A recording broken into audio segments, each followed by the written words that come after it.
G'day and welcome back to Shadowrun Hong Kong. Last time around we messed with the feng shui of a megacorp's tower. And this time round we're going to Dreamland to find out what she knows. I don't really remember much about that run, so we can probably check. No, we can't. Wait. Ah. Do not click outside the screen. Okay, so let's go to Dreamland and see what she knows. And with this, we should hopefully get enough karma to upgrade things. The tenement that Dreamland lives in smells of mold and desperation. The people living here are the kind who don't want to be found. Okay, this is the right place, Ranneko. Emily should be in the first apartment. Is she dangerous? She shouldn't be. Emily's a Decker, yes, but she's really more into programming than she is violence. Her handle is Dreamland, after all. She quit running last year, something about some sort of activist activity she used to be into, and a bunch of big money execs who are holding onto a grudge.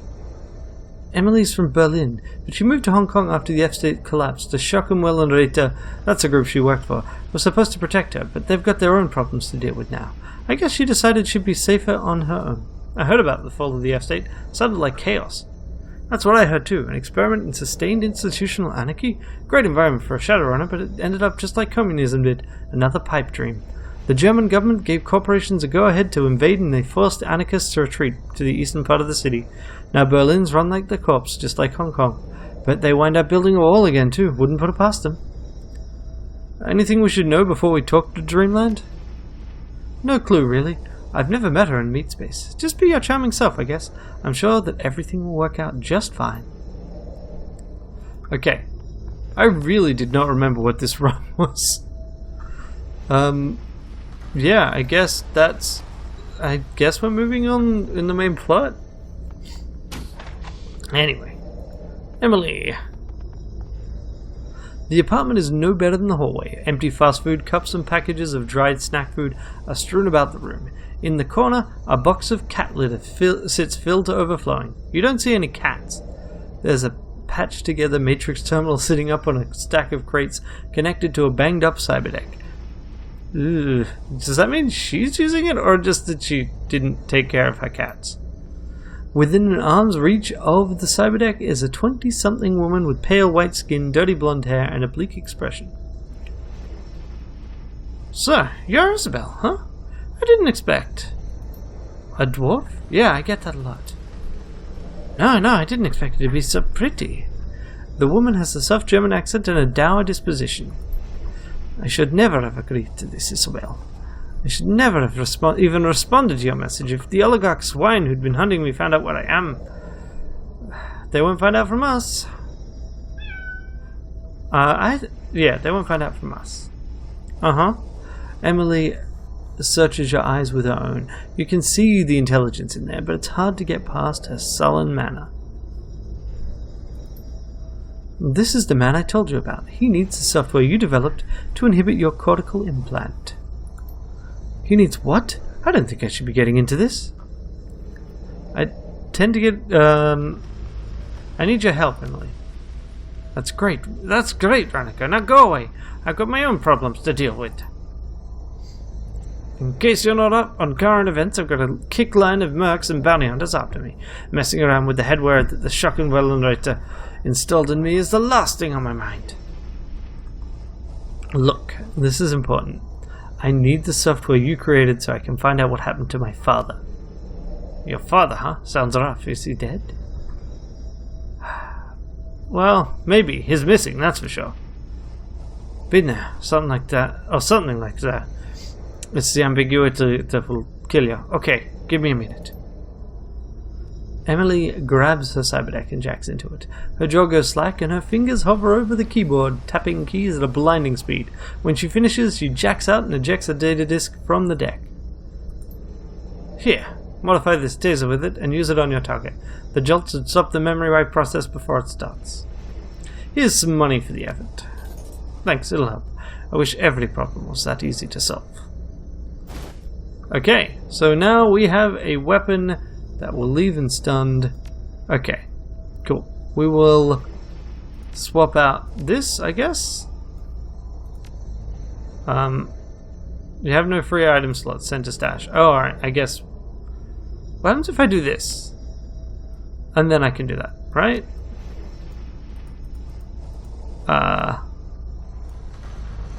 That. Stored items can only be retrieved post-mission. Okay. So this, and then that. Aha! Cool. Alright, so yeah, I misremembered things. We've done all of the regular runs. So it's just prepping for like the final mission. So, now we've done that, I think we can get our pay for the pay data. And then I think it's time to just like continue on to finish everything else up. And this is just an item. Yep, cool. Takes 3 rounds to sedate the target, which means you get kind of last dance situation. So what are we trying to do here? Here, Kindly Cheng's info. We go chat with Kindly Cheng? Anyway, let's check to see if we get the pay data. Or if it's, do we have to go somewhere? Okay, check here. Church, no. Post pay data, no. Okay, we can't collect payment yet. Any new messages? Hey, hope it helps. Good luck with that whole what happened to my father thing. Rough deal. If nothing else, I hope the people responsible get what's coming to them, and my neural inhibitor program helps you get some payback. Okay, that's it. There's no jobs. We've got no pending jobs. Oh wait, here we go. One of the things I've learned over the years is that even the rich and powerful have annoyances, thorns in their side if you will. No one is without troubles, the rich just have different ways of solving them. Okay, so we need to we need to go and deal with a gangster for these people. Take the run. Aha, right. Missed that one. And so we do that, and then we go and capture the plastic-faced man. Ah! Okay, this game does not lock you to the screen properly. And just one moment.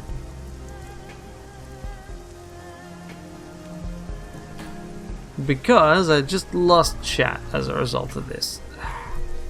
So annoying. So the mouse kind of partially worked there, but yeah. How far off the screen am I? Too far. Okay. They're both going this way.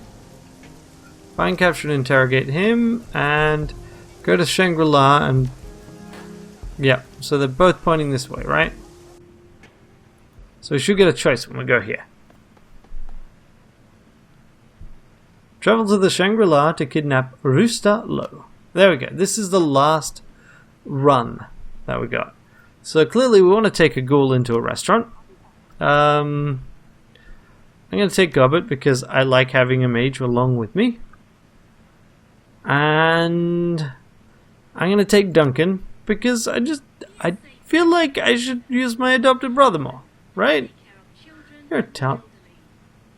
You're about to travel to the Shangri-La restaurant. Continue.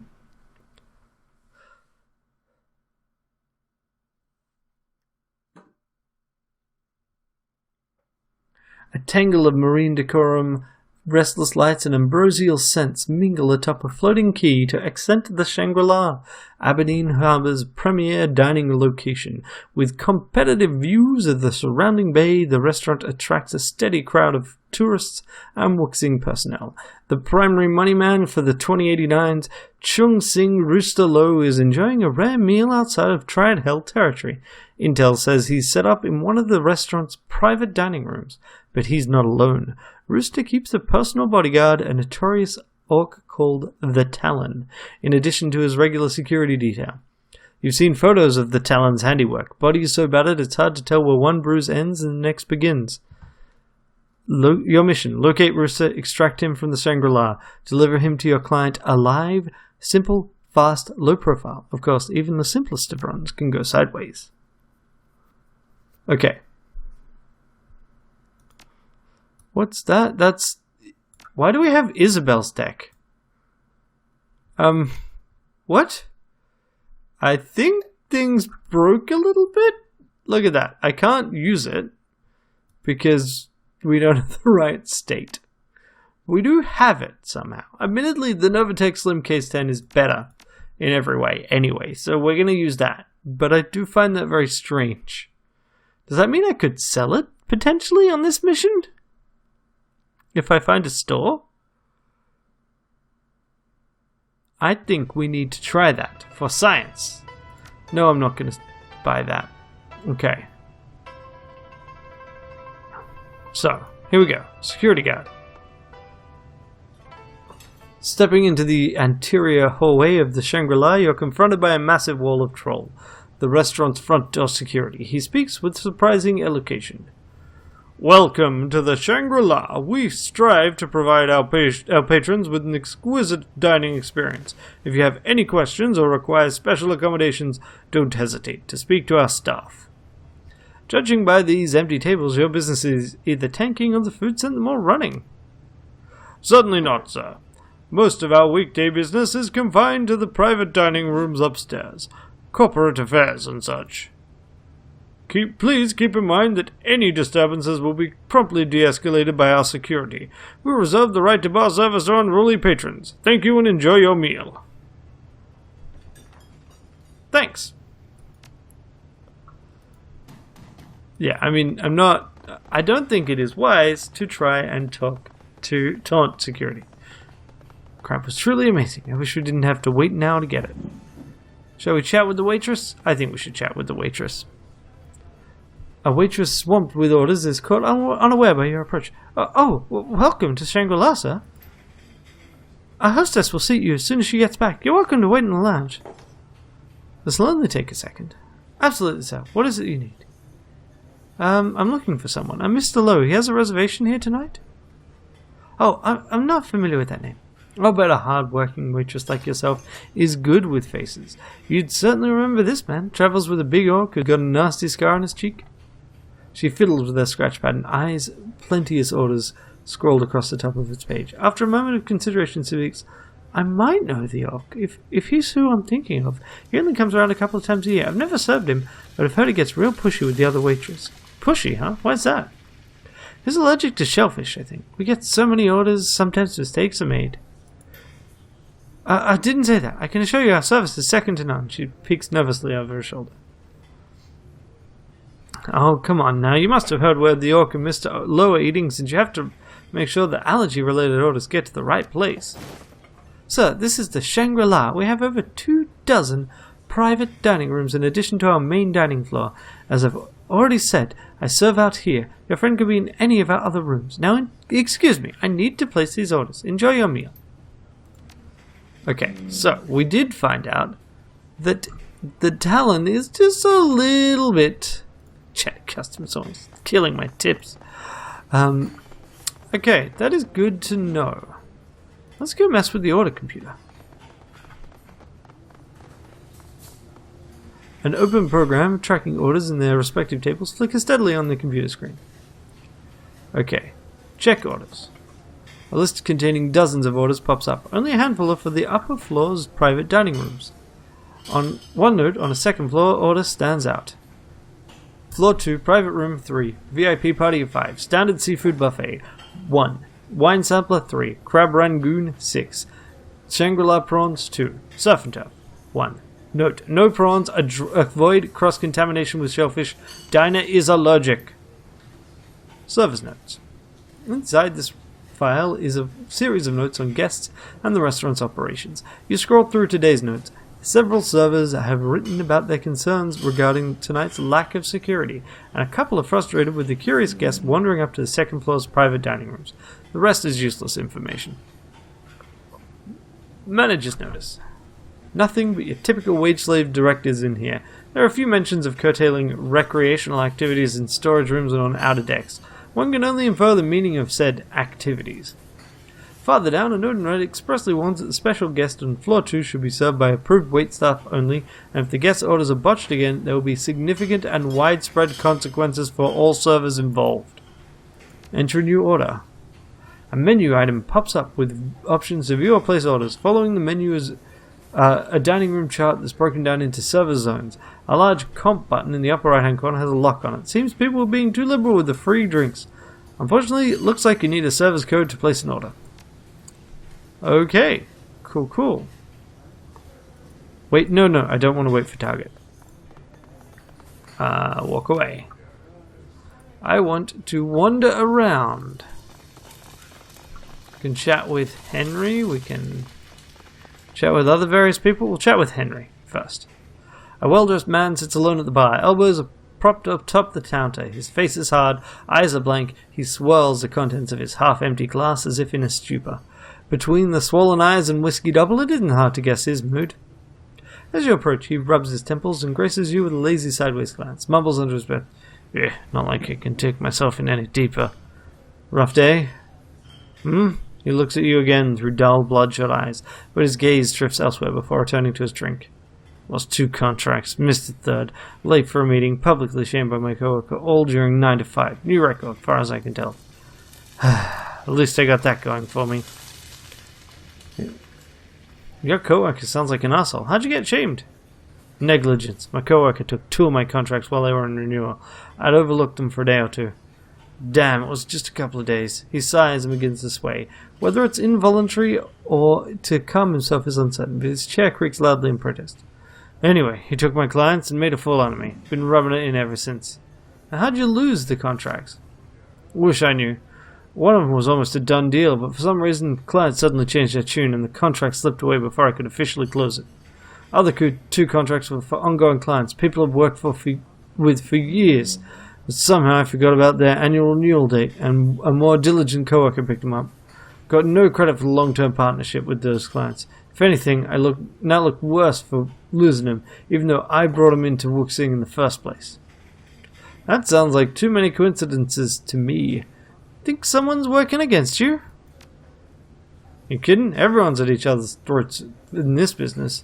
He downs the rest of his drink, signals to the bartender. In a single movement, the bartender leans over and refills his glass.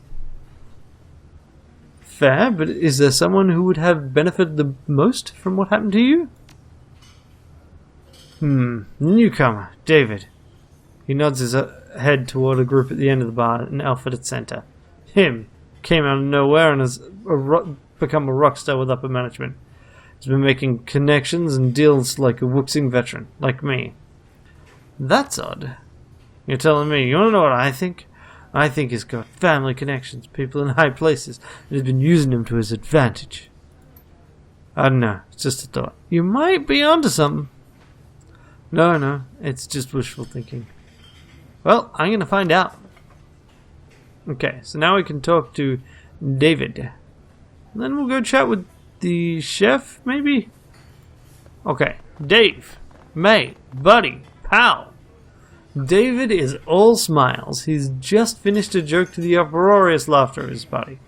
Hey, friend, trying to get in on this joviality? You're welcome to join us for the next round. His words bleed into each other. This isn't his first drink. What are we celebrating? My recent successes! Through some hard work and a little business league persuasion, he winks at you knowingly, I sealed 2 contracts and the third's on its way. Oh. Well, hey, congratulations. Next round's on me. Here's a real friend. Come, let's drink. Much appreciated, my good man. So, from one friend to another, how'd you bag all those contracts in one day? Fresh flush fills David's cheeks. He wobbles on the spot and grins at you. Wasn't too hard, truth be told. Someone did most of the work for me. See that poor sod down there? We just upgraded our security at work. A few nights ago, fool left behind a note containing his new password. I wrote it down and had some fun. Sent nasty messages to his clients, removed a couple of appointments from his schedule. And boom, I'm employee of the month. All I had to do was some damage control. Put that man's clients. They're now mine. Wow, that's some twisted shit. You lack perspective. This is Hong Kong. This is Wuxing. This is business. You must be new here if you think it's strange. Thanks for the drink, friend. Hey, Ranneko. These guys are right on the edge, both blasted. One pissed off as the other. One pissed off, the other, well, an asshole. One word and these guys will be thrown down. That happens loud enough. Security's gonna respond. Just a thought. Just a thought indeed. I will definitely do that. But let's chat with the chef first. A heady aroma of spices and sweat bombards your senses as the cooks move through the kitchen, scents churn in their wake. Some sharp, some sweet, some altogether unfamiliar, but all delicious. The chef barks an order to his assistant, searing fish, then whirls around, muttering fervently to himself. He stops short once he notices you standing in the kitchen. I told him I needed an extra server, not a hobo. Shoo!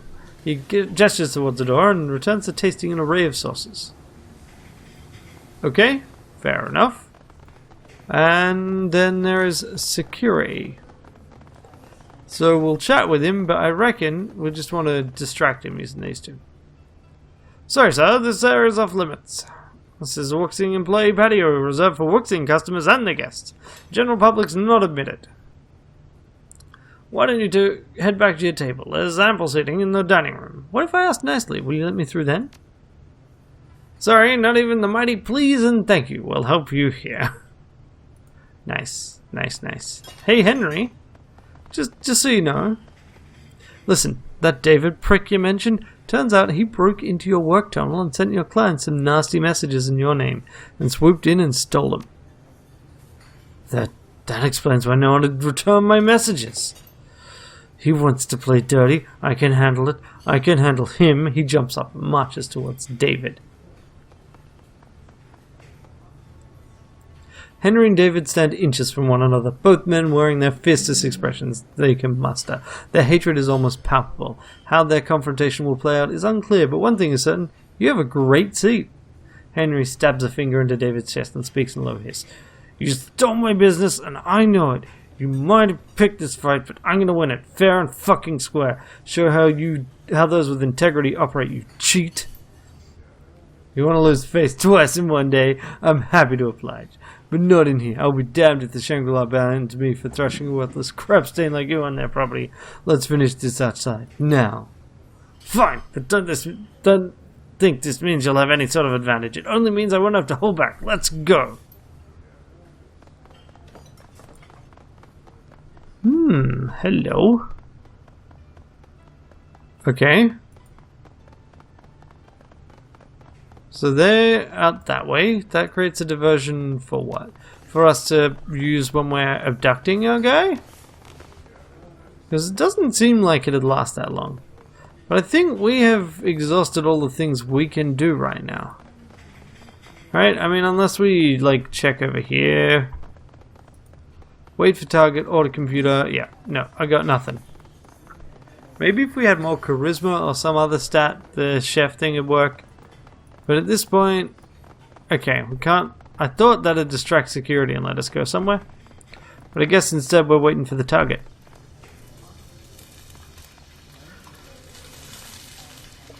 A gnarled bar stool offers little in the way of comfort. A quick look around reveals the disparity between the restaurant proper and the bar, the latter of which appears neglected in comparison to the pristine dining room. Old dried drink rings dapple the counter's uneven surface, and angry scratches run down its length. But you got time to kill before Rooster arrives, and this is as good a spot as any to wait. Let's grab a drink and wait. The minutes tick away as you mull over a cold one. Rooster should be here any time now.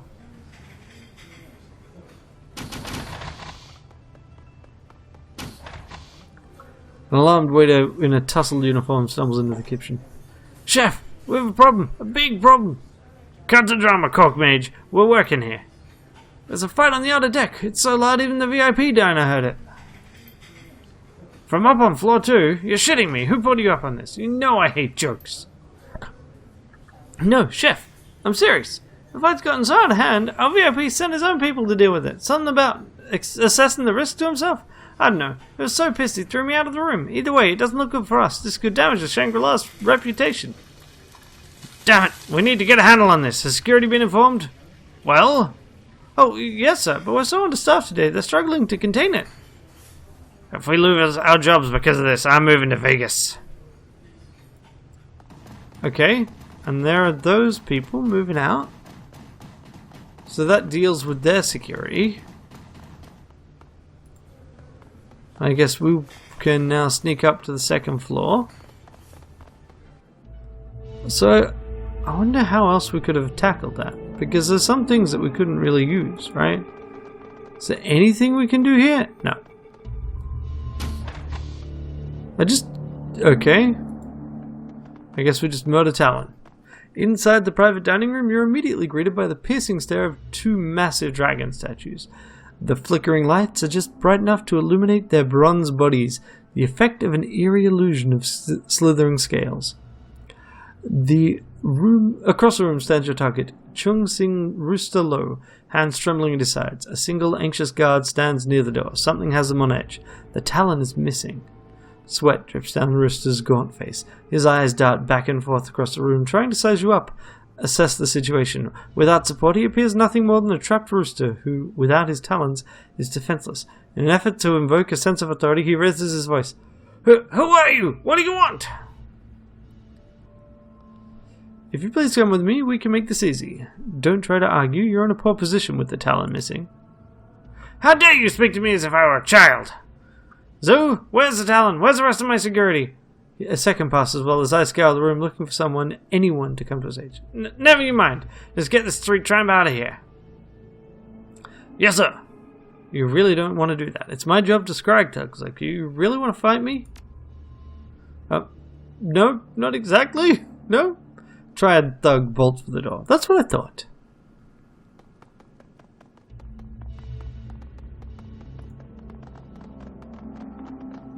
So, buddy. No, wait! Spare my life, I beg you, please!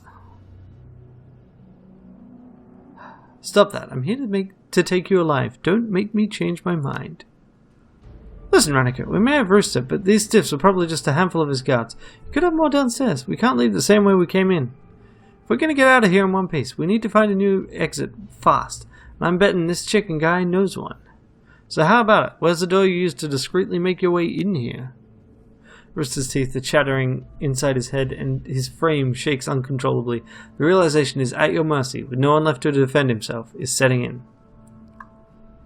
How'd you get in here, Rooster? It's just outside the room, to the right, but it's locked. And search him. Find a small key in his coat pocket. The ornate pattern carved into its head matches the patterns painted throughout the restaurant. Okay.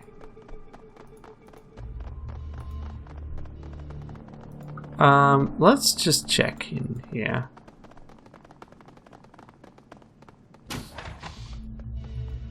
Hello. Monolithic, extravagant aquarium dominates the restaurant's lounge. Awakened sea anemones open and close along the tank's rocky bottom, unfurling to reveal a riotous explosion of color. It's like a natural fireworks display.